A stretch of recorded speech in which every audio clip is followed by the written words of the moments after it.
Do you see a recording pop up on your end? Yes. Perfect.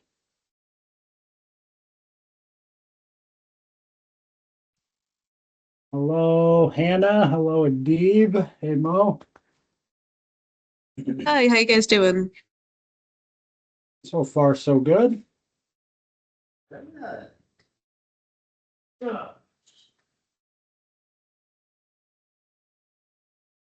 We will probably give it a good. One card. Oh. Oh. Maz making an appearance there.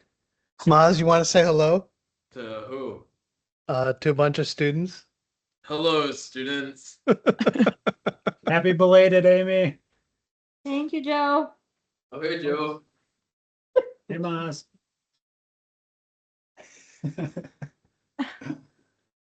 So for the folks that just hopped on, guys, if you don't mind dropping in the chat which university you're competing out of, we'd like to capture those metrics, and we'll probably give it a good 2 to 3 minutes before we kick the call off here.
Thank you to everyone who just hopped on. We'll give it 1 more minute before we kick this off, guys.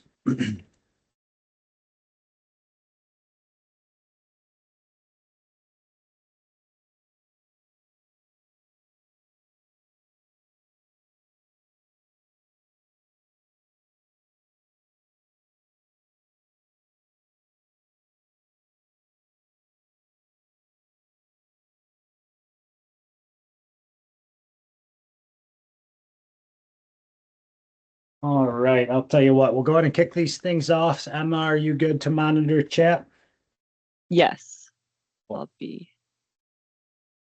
All right, well, let me start off by apologizing for a lack of video here, guys. I got a 5-year-old who's diving into the computer gaming world, and my webcam was a recent casualty. But we'll start with some brief introductions, at least on the leadership side. So my name is Joe LaPastora. I am the current co-chair of the Midwest Student Design Competition. I've been in this role loosely since about 2018, 2019, after I actually competed in this competition. But yeah, it's kind of been a beautiful journey. We're kind of growing by year by year. But the other half of my team is going to be Emma. So Emma, you want to introduce yourself to the crew? Yeah, I'm Emma. I have been in the co-chair role with Joe just starting this year. I did a little bit last year as well. So still definitely getting the hang of it, but it's definitely a great competition that I've been learning a lot about. So thanks for having me. Happy to be here. Perfect. Thank you, Emma. Just a few housekeeping rules for you guys. If you have any questions, we ask you to hold off till the end. There's a dedicated, question period here. This will be a pretty brief presentation. If you have anything that you just don't want to lose track of, feel free to drop it in the chat so we can capture it at the end there. And yeah, I guess let's dive right in. So if you are on this call, we hope you already have your entry form submitted. Or you may be joining because you haven't submitted an entry form just yet and you're considering joining our competition. So we are hosting what is known as the 7th annual Midwest Student Design Competition. 7 years running here, but we'll break down the metrics in a second. My apologies there. Let me get that back online. All right, so just a little photo slide here of our competition at the Monona Terrace. You can see we usually get a pretty good turnout. However, this year we're looking to really make this boom quite a bit. So overview of this quick little presentation. We're going to give you an organizational breakdown of, there's a lot of acronyms tied to our competition. So we're going to make sure we clearly define those for you guys. Brief little introduction to the background of the Midwest Student Design Competition and maybe our humble beginnings. Structure of our competition. This is where you guys are going to get kind of the nitty gritty of what you should know as a competitor in our competition. And we'll give you some general information, timeline, and prizes. These are all covered in the rollout documents that I believe everyone should have had in front of them. And then, of course, student opportunities, along with actually competing, we pride ourselves in giving students multiple opportunities for potentially finding a job and really growing your network here. And as mentioned, we will do a Q&A period here at the end. I should note, my apologies, we are recording this for anyone who cannot make the call. So be aware if you unmute yourself, this is being recorded and will be posted on our website. All right, so a little bit of the breakdown here. There's three main players or three main organizations that fall under kind of one big umbrella. So we'll start at the top, and then for my visual folks, the next slide will give you a more visual rundown of the hierarchy here. So this all kind of falls within the realm of the Water Environment Federation. This is an international organization, the largest water professional volunteer type organization in the entire world. And this is kind of the top of the hierarchy here. WEF is, again, truly international. But then the next step down is that each state or sometimes regions will have a specific member association that they are part of that essentially falls directly underneath the Water Environment Federation.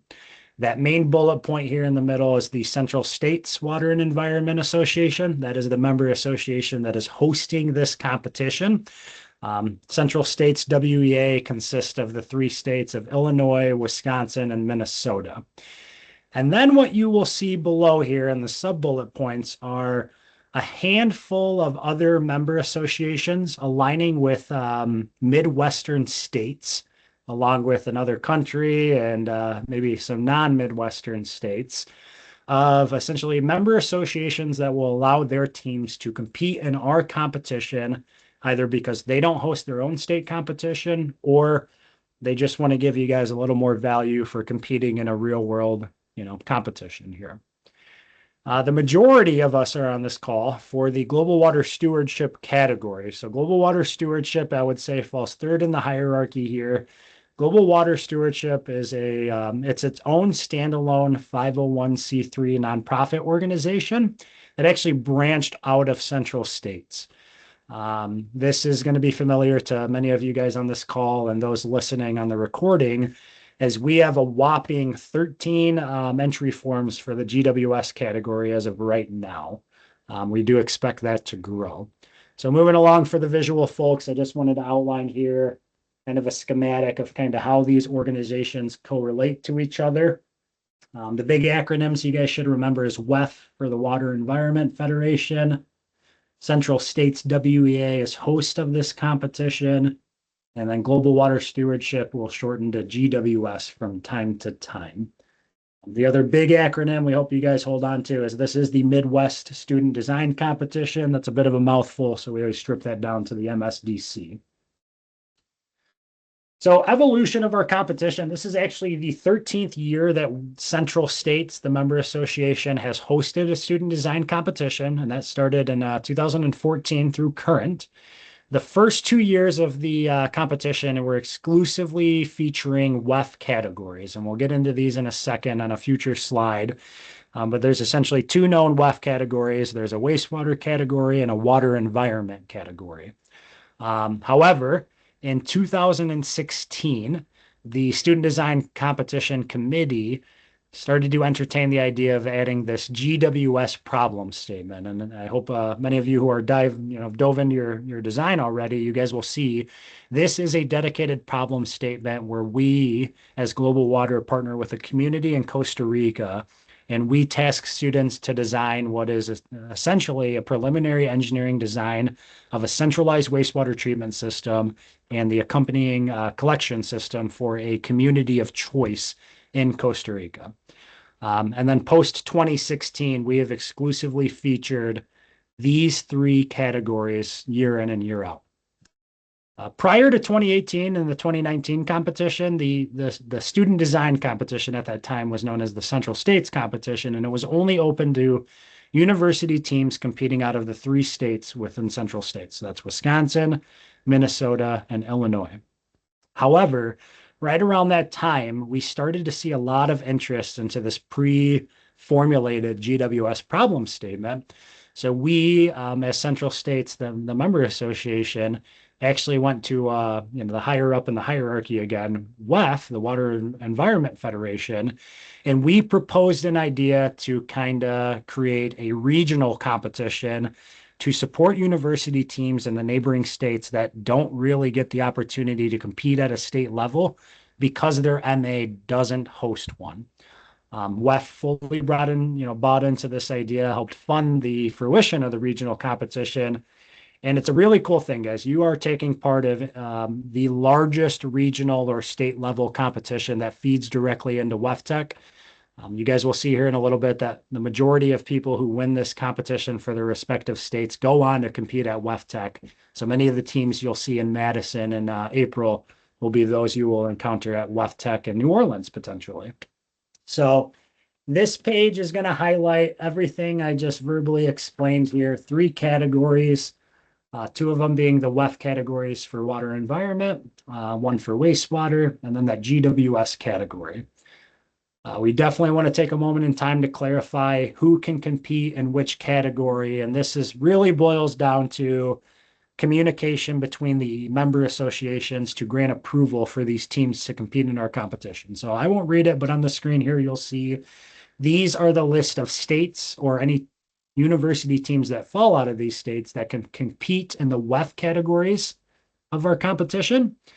But again, majority, if not all of you guys are competing in GWS, and that is a true international participation competition where it doesn't matter where you fall.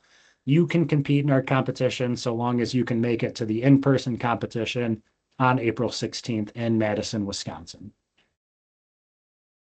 On the right here, you're just going to see a sponsorship form, but this kind of highlights place competition date.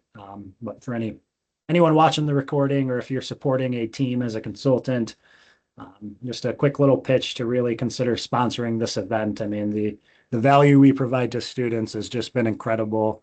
And a lot of these students really come on to join our tight little knit water industry here. So I could not promote that enough. But back to the student talk. Here's the most important page for all of you guys on this call. I think a majority of us are competing within a capstone or a senior design course. So you got to do this, but man, it's really cool opportunity for you guys to earn some awesome prizes if you happen to win a respective category. So there are a few nuances here. I tried to highlight them as best as I could, so I'll run through this verbatim. But of course, if there's any questions, please drop them in the chat or let us know at the very end here.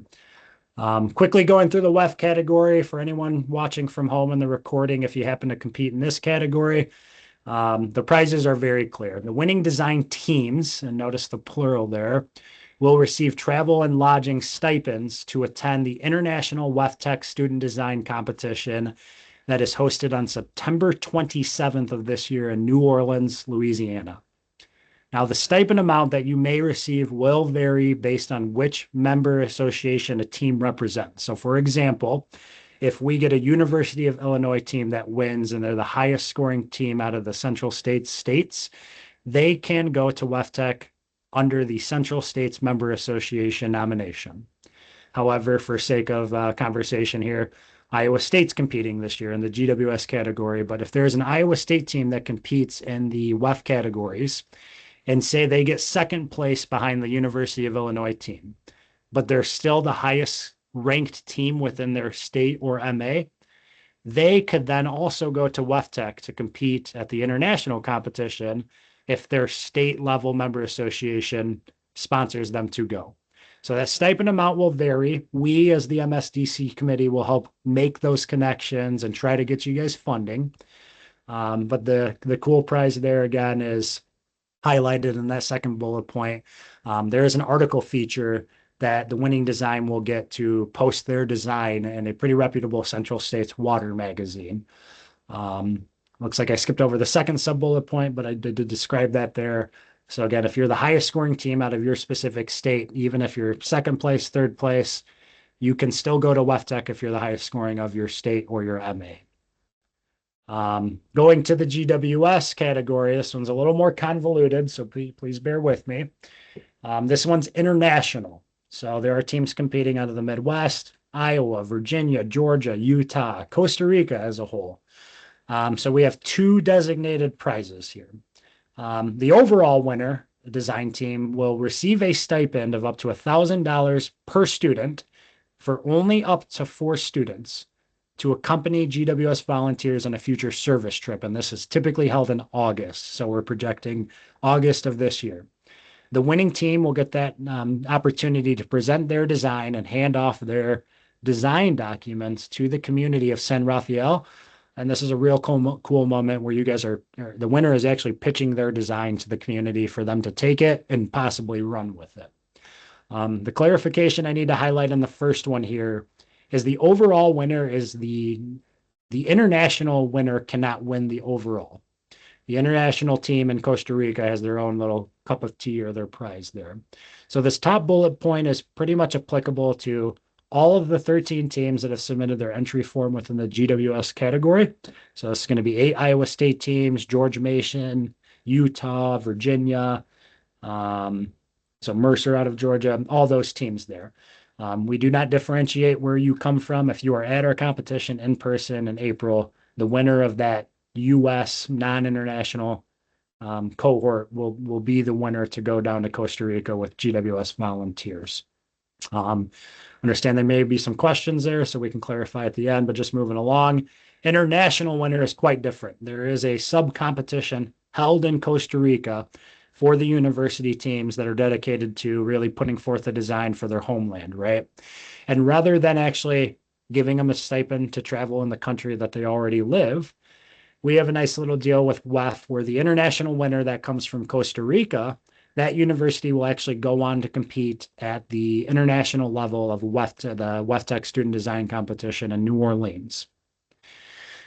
Now, if your design team is the top scoring team out of your respective state or MA, then your team may be afforded the opportunity to compete at the WEFTEC Student Design Competition. And this is where it gets a little convoluted, guys, but I'm going to use Iowa as an example here and just take this to apply to your state if you don't come from Illinois, Wisconsin, or Minnesota. If you're competing in the GWS category and say you get third place, you're not the overall winner, but again, you're the highest ranking out of your state, you may get a sponsorship from your MA to go compete at WEFTEC in a wastewater category. There is no dedicated GWS category at WEFTEC, but obviously from the sake of the design, you are fitting the bill of a wastewater category submission. The caveat here is that we, as the MSDC leadership, are going to be coordinating this and getting permission from WEF through the course of pretty much from now up until New Orleans. I would hope everyone on this call really understands your approach here is to assume you will be going to WEFTEC if you're the highest scoring team out of your state. We will assume that is the case until WEF tells us otherwise. And basically what I want to summarize to you guys is there is a precedent that we have set historically. Multiple teams can go to WEFTEC to compete with the same GWS problem statement, but that's usually been 2 to 3 teams. This year, we are anticipating possibly 4 to 6 teams who may compete at WEFTEC under the GWS problem statement. Everything we've heard from WEF right now has been no issue, but that may change. So I want to be very clear with you guys. It's going to be an ongoing iterative conversation here. So enough with the nuances. The GWS category also gets a feature in a Central States Water magazine as well. So there's maybe one or two slides left, and then we'll open it up for questions with you guys here. So competition general info and timelines. This is copied from essentially your rollout documents, but the venue is the Monona Terrace Convention Center in Madison, Wisconsin. Competition is going to be scheduled for Thursday, April 16th. General timeline, I gave you guys a snapshot of last year, 8 a.m. to 3 p.m. is historically when we run the competition. But as entry forms come in and the size of the categories continue to grow, that may change, but we'll make sure to give you guys that clear update once entry forms are all submitted in early March. Getting into the student opportunities, we'll touch on this a little more, but there is a mini career fair that we host at the competition where extremely reputable engineering consulting firms, some municipalities, some PhD and master level universities all set up booths and really put some cool opportunities out there. So we'll hit that on the next slide here. Just kind of a recap of some of the other things we just hit, but the big one I'll note here is do not let funding to our to get you guys to come to our competition be a deterrent and let you, kind of give up. If you are having issues with procuring funds to travel to Madison for our competition, we encourage you to email myself and Emma as soon as you can. There are some things we've done in the past with getting you consulting sponsorships, guiding you and giving you recommendation letters to put in front of your university registrar's office. We have a pretty good history of being able to find funds to get you to our competition. So I'll state that there. The last one is an important one, and I want to highlight this both for students and faculty. This is a unique competition where the only deliverable or submittal required for the competition is a 15-minute presentation, followed by a 10-minute Q&A. That is the only judging criteria for our competition. There is a very thorough judge discussion that occurs after the competition that makes sure we are, providing validity to the, designs themselves, making sure that it would actually work. And then if there's close scoring points between two teams, a really thorough discussion of reputable judges where they make that determination.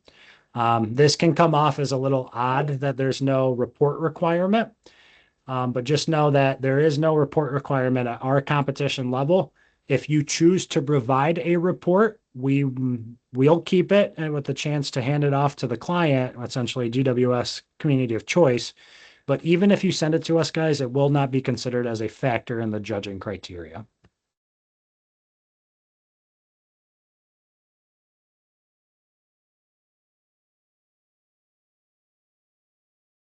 My apologies, I muted myself. So I'm hoping you guys can hear me now. For student opportunities, we have a couple for you. The first one is we will be creating a Google Drive for you guys to upload your resumes. Anyone who sponsors this event, a lot of reputable Midwest consulting firms will then get a hold of those. We have seen anywhere from maybe 15% of the cohort to up to 35% of students who compete in this competition have a real tangible interview process and maybe even a job offer. So we'll create that and share that with you in the coming weeks. The career fair opportunity is really cool, but right now we don't have a whole lot of information. In the coming weeks, as sponsors trail in, we will give you a list of anyone and everyone who will be there and give you some some time ranges on when they will be set up for the career fair booths there.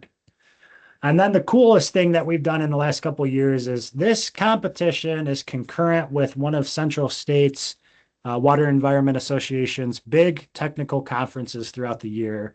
And this is the education seminar. This is a collegiate specific type of conference where professionals, university students can come and earn CEUs, PDHs. So this year's theme for the education seminar is from small plants to big challenges, nutrient removal, controls, and evolving regulations. For students, when you guys aren't competing, you're happy to hop over to the next hall and learn a little bit more about our industry. kind of, kill some time, if you will, through the day. But for faculty members who are there to support their students, cool opportunity for you guys to earn PDHs for the PE and or CEUs for any kind of operator certification there. Make it be known that we as Central States will comp any kind of registration for you guys to attend any and all education seminar events. So a really cool opportunity, even if you're competing, to really pocket some knowledge and grow your network. It's a pretty well attended event.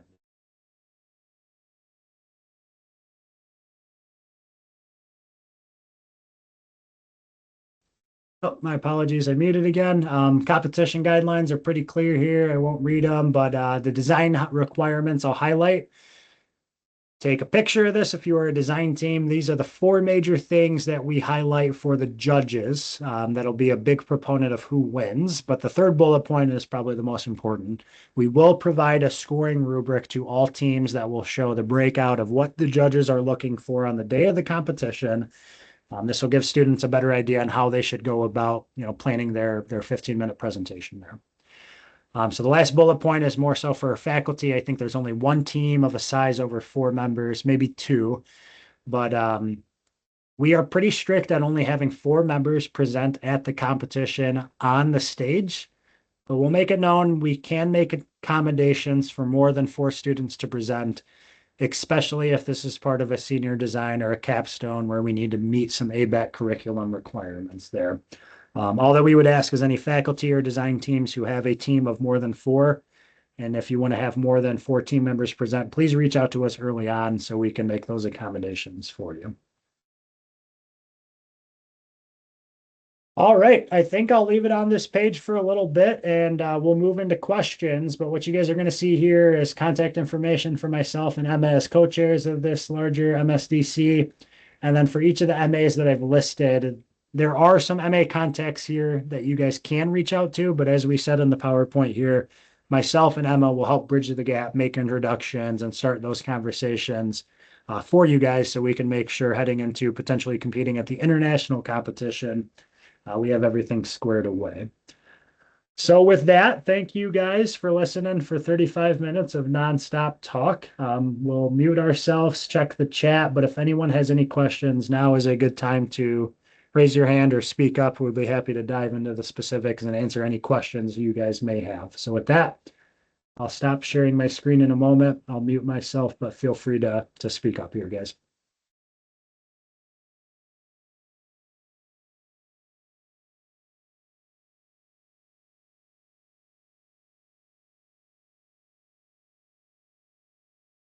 I wanted to ask about the scope of the collection system specifically.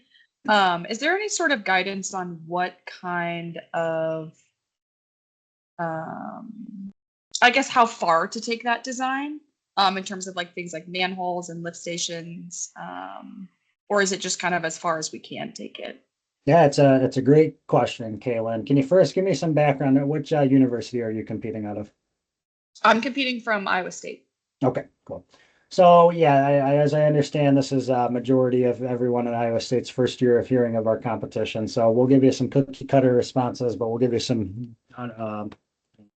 explanation as to why we'll give you this answer. So for your collection system, I know as a student, I hated hearing this when I competed in the competition, but the extent of how you design your collection system is up to your student team.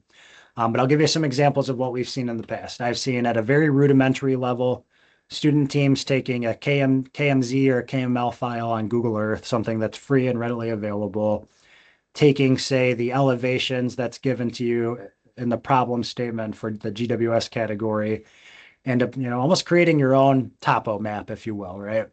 You have a baseline elevation on your surface level, and then from there you can make some reasonable assumptions to say minimum depth, if you're using NR110S code or whatever your state code that you choose is there. But I've seen like a calculation-based approach where it's a table, you got a manhole number, you got a rim elevation, you got a frame elevation, you got an invert elevation, so you know the depth of your manhole, and all they're showing is from manhole to manhole, are we achieving scour velocity? Do we have a preferred slope? And that's what I would consider very rudimentary. A lot of university teams that compete, Kaylin, are competing out of a pretty reputable university where you've got access to hydraulic softwares like HydroCAD, SewerCAD, any of the node-based stuff. So some of the better collection designs that we've seen in the past have been true hydraulic models. But those are kind of two extremes. We've seen it all the way in between. And really what that means to you, Kaylin, and the rest of the students on this call, that's what will separate you in the judge's mind. You know, are you just crunching calcs or assuming values based on literature, or are you trying your best to kind of mimic what is expected in preliminary engineering and doing a model? So Kaylin, I hope that answers it for you. But before we open it up for any questions, did that answer it, or do you have any follow-up for that? No, that was definitely helpful. I guess in a similar vein, I know we're part of the project requirement is 3 treatment system alternatives, with one sort of being your preferred. In a similar kind of question about scope, with the 2 that were not, that are like less preferred recommendations, if you will, how far do you typically see teams take those designs compared to the one that they are recommending, if that makes sense? Yeah, great question. This is I said it about collections, but when I was a student, this was the hardest thing for me to wrap my head around, right? Do you need to do a full process of design where you're not just allocating, say, a process, running a tank in series? Are we running a plug flow? Mentioning something specific like headworks and then conventional activated sludge. So let me go into some, again, extreme sides here. For the 2 that you're not recommending, on the low end, they'll simply put up a schematic and say, here's my theoretical process flow diagram of something we proposed. And it's really what we've seen in the past is everyone has a headworks, everyone has disinfection at the end, but it's really the bulk of activated sludge or it's your middle processes that are you're kind of up in the air on. So what they'll do is a really low level process flow diagram. They won't crunch calcs. They'll look at something like Metcalf and Eddy, a pretty reputable resource for wastewater design, and say, well, the book value in an SBR says I can remove X amount % of total solids. I can knock BOD down a certain percentage, and they won't run any calcs. They'll just cite Metcalf and Eddy or a reputable book. That does not sit well with judges. Some concept of design would be appreciated for the ones that you don't even recommend, even though the Metcalf and Eddy will tell you, yeah, we're going to get 38% removal of BOD in a oxidation ditch. We'd like you to do the loading calcs. We'd like you to do the mass balance. We'd like you to show, and this goes back to the decision matrix that should ultimately be the premise of which one you recommend. We want to show that you give forth a good design, and so on the low end, it's that. On the high end, I've seen teams like us when I was in Platteville back and when I was competing. I mean, we did a full design for 6 iterations there. And we made one recommendation, and we felt we gave the same amount of dedication and time to 3 of the 6 designs. And we showed that. I mean, in the 15 minutes, it's hard to do that. But if you make the judges aware that you put in the same amount of time, calcs, design to the other 2, it carries a lot of weight that you made a good choice, and the decision matrix will ultimately dictate that. So without beating a dead horse, I hope that gives you a little specifics on that, Kaylin, but if you have any follow-up, let me know. I will tell you that on the choice that students do pick, we've seen some pretty intense 3D models. We've seen Rivet. We've seen 3D renderings. So people some students go all out on that, but we've also seen just simple, very effective 2D designs as well. Yeah, thank you for that, Mohammed. And if I could piggyback one more time, the aesthetics in the model is not what sells it to the judges. We've seen years where there is no model, there is no rivet, there's just hydraulic models and a lot of calcs, and those teams can win. So don't feel like you need to do a model overlay on a Google Earth to show. It can go a long way, but that is not the premise of ultimately what selects the winner there. So Kaylin, does that kind of get you an answer? Again, it's a non-answer, but really it's the measure of how in depth you go to it is up to each team there. Yes, thank you.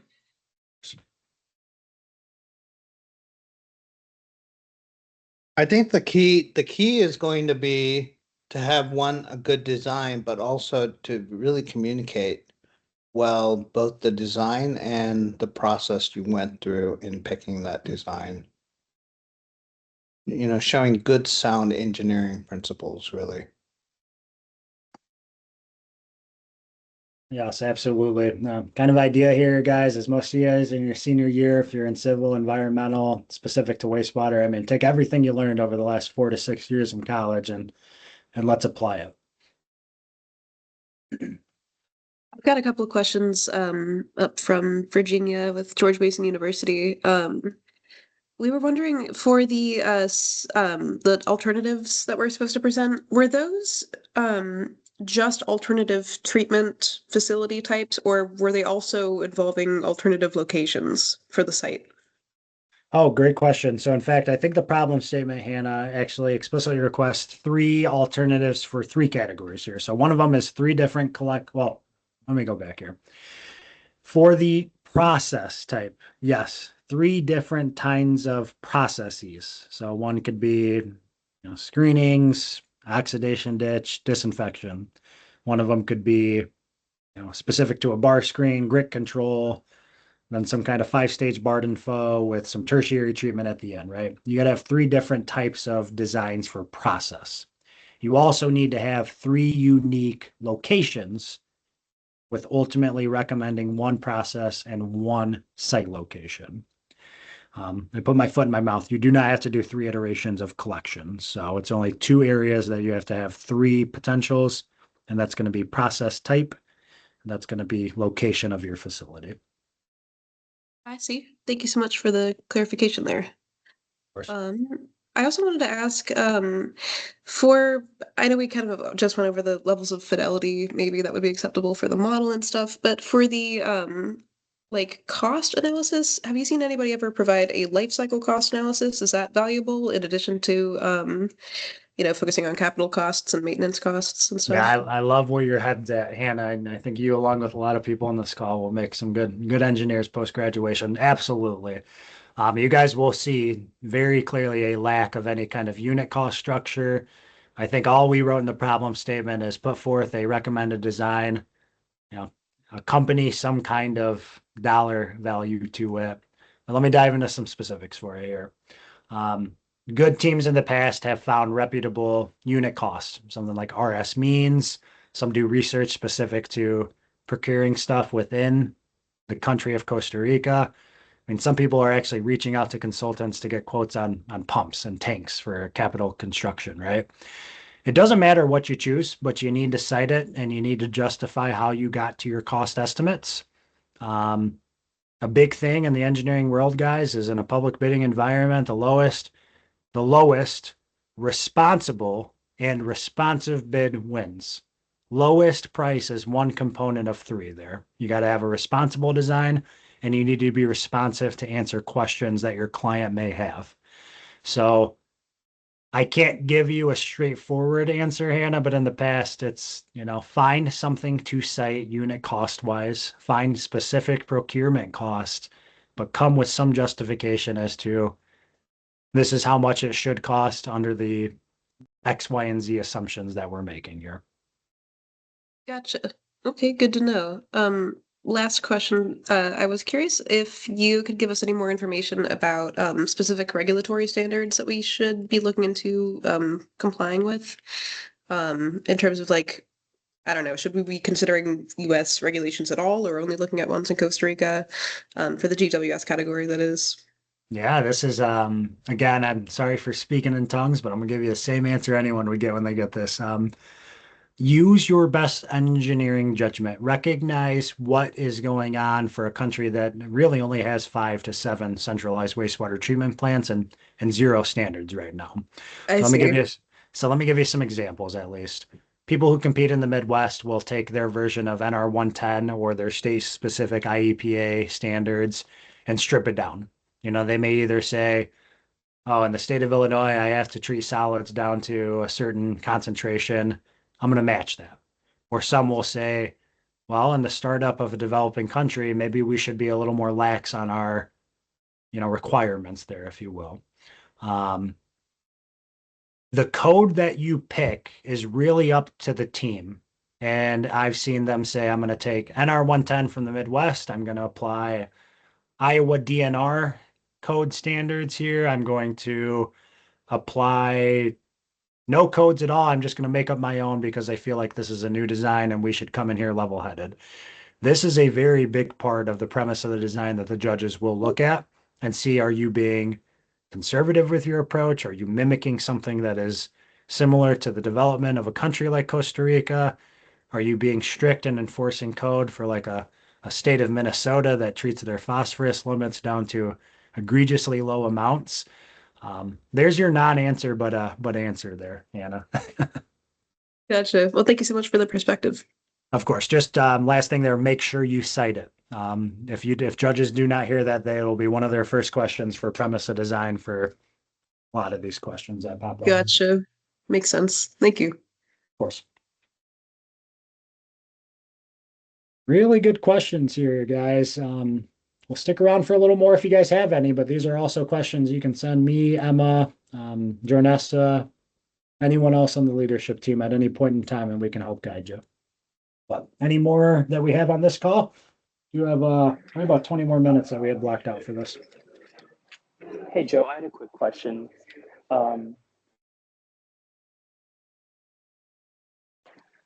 Yeah, we can hear you. Yes, you're on. Oh, okay, perfect.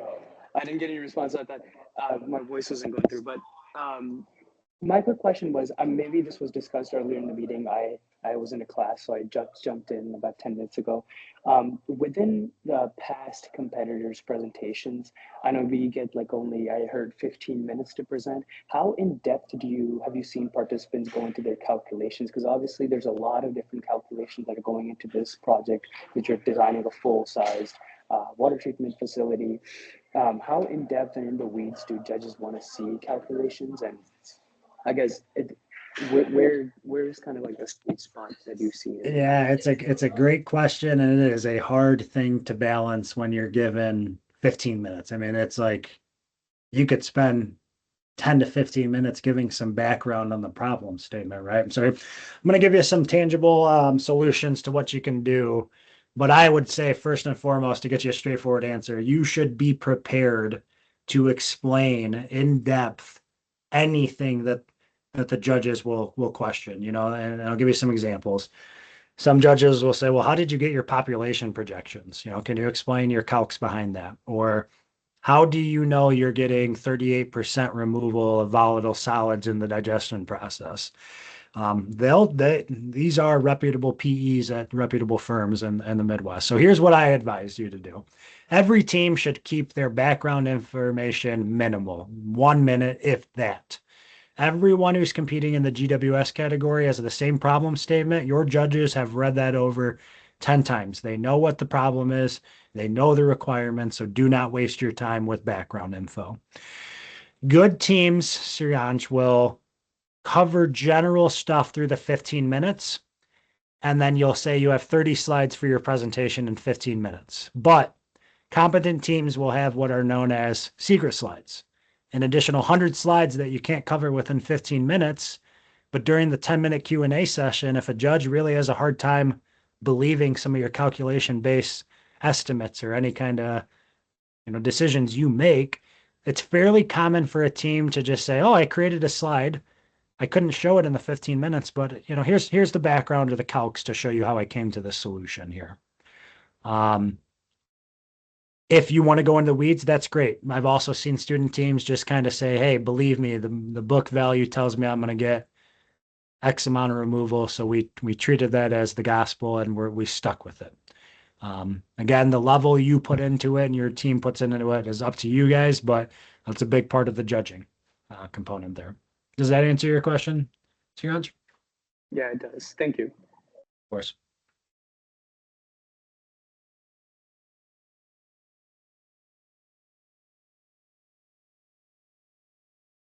All right. Any other questions from the group? Any questions from any faculty? I know we got a couple of them on here. I have a quick question. Yeah, Jack, how's it going? Good. How are you? I was wondering if we would be able to build outside like the city limits that are provided on the problem statement. Yeah, absolutely. Great question. In fact, a couple of teams have asked this. So the the boundary, I think you're referring to an exhibit that has a red boundary around the community extents. Yeah, I am. Right. So treat that as okay, so treat this as a community extents, that anything that falls within that boundary is what your collection system has to be prepared to collect and send to the treatment plant. But going back to your question, Jack, you can propose something within those boundary limits. You can propose something outside of those. You can propose it in the next town over. You can propose it right next on the ocean for all we care. But you got to explain why you chose the places you chose.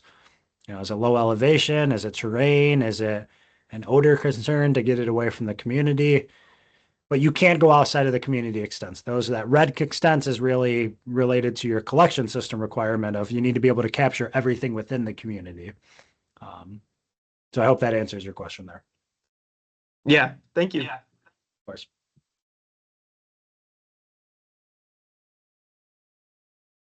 Really, really great questions, guys. I mean, these are some of the things I was afraid to ask when I was a competing student. So please let us know if you have any questions. We want to kind of rule out any unclarity you guys may have at this point here.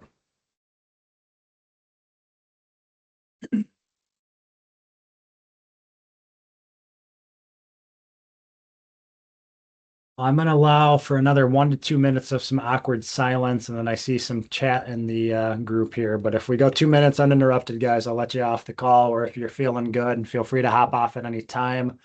Just a reminder for you guys, we will have this recording posted to our website probably no later than tomorrow there.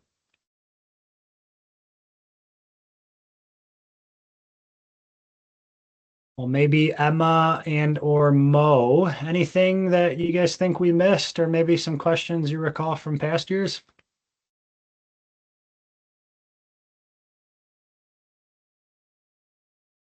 I don't think you missed anything. And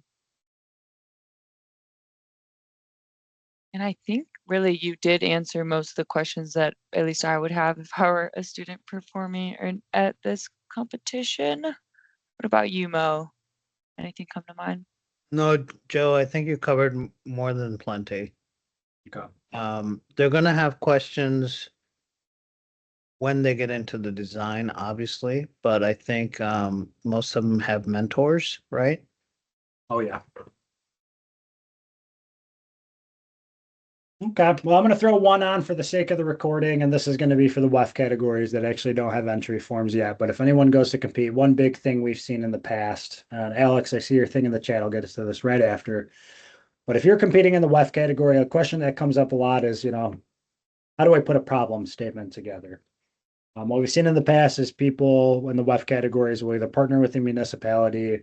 So typically be a real world project where you're working with a consulting firm or your university has some capstone projects that you get to select from.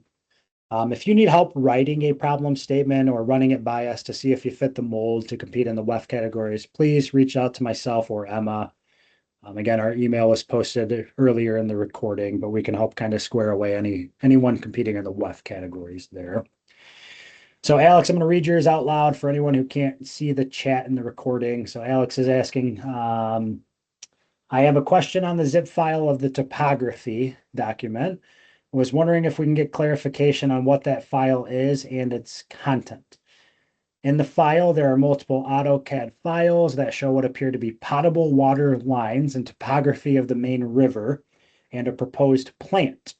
Can you provide a little clarification if we should be using those files when we create our own design? Yeah, astute observations. I'm glad you opened up the CAD file or the DWG file there. It's laden with information. So this is something we pulled from real savvy professors when I was in academia. When you guys take a test, sometimes they give you more than enough information, stuff you won't even need. So there's going to be a lot of stuff in that file, Alex, you may not need, but I'll give you a tip on what may be useful. The topography is definitely the contours of the local area that you're working in is going to be important. And then you can maybe start to see how this community handled its potable water design. Is the depth conducive of meeting freeze thaw requirements? Hint, hint, you guys are planning for Costa Rica. There's no freeze thaw cycles. But what kind of things are they keeping in mind? And this is where you're kind of interpolating someone else's design. What can you pull from this CAD file here? But at a bare minimum, it's the topography and the contours to get you a lay of the land in the area. If depending on which code you're looking at, maybe you want to know where your potable water system is at, so you're not breaking code and doing crosses when you're not supposed to, cross-contaminating water sources. But the proposed plant, anything relating to the potable water systems, I would just quite forward tell you guys it's additional information that you do not need for the premise of your design. So Alex, I hope that answers your question. Maybe you can put something in the chat and let us know if that answers your question there.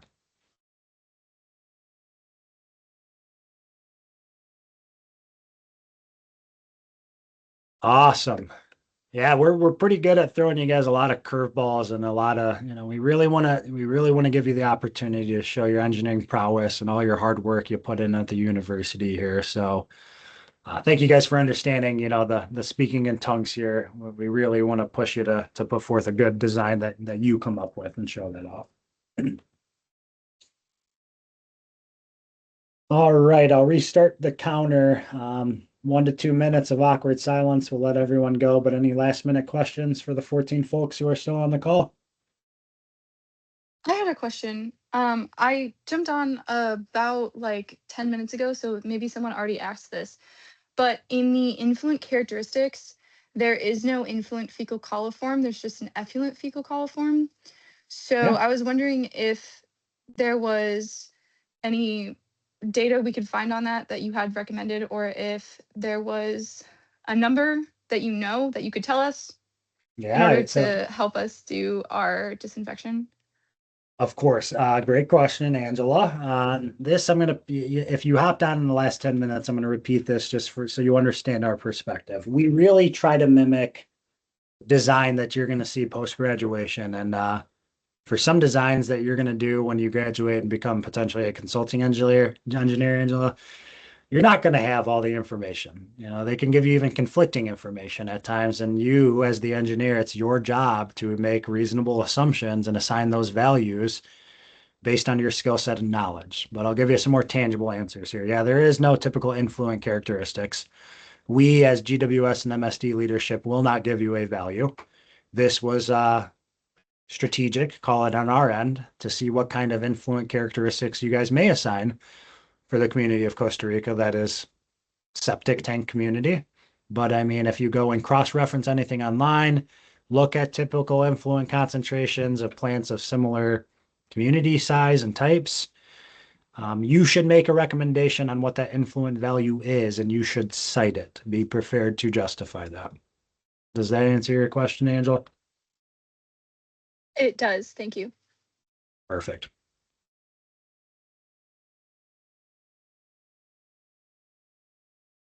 All right. Any last minute questions, guys?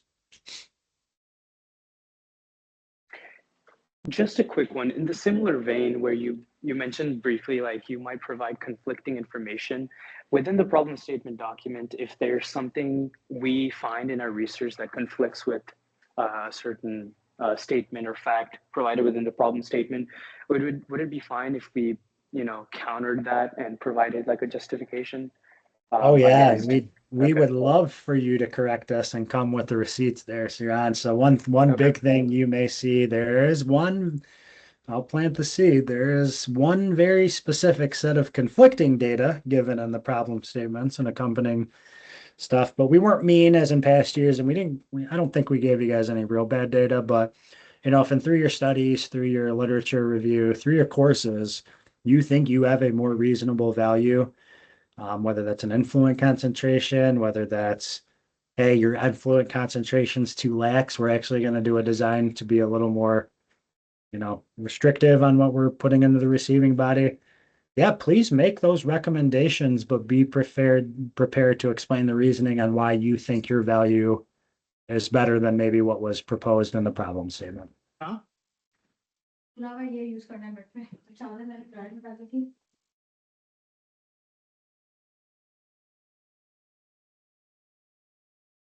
All right, we'll restart the counter real quick. Any last minute questions? But in the meantime, I'll keep up the contact information here just for the recording and anyone else on the call. Take a photo, reach out to us if you have any questions here. But last call, any more questions?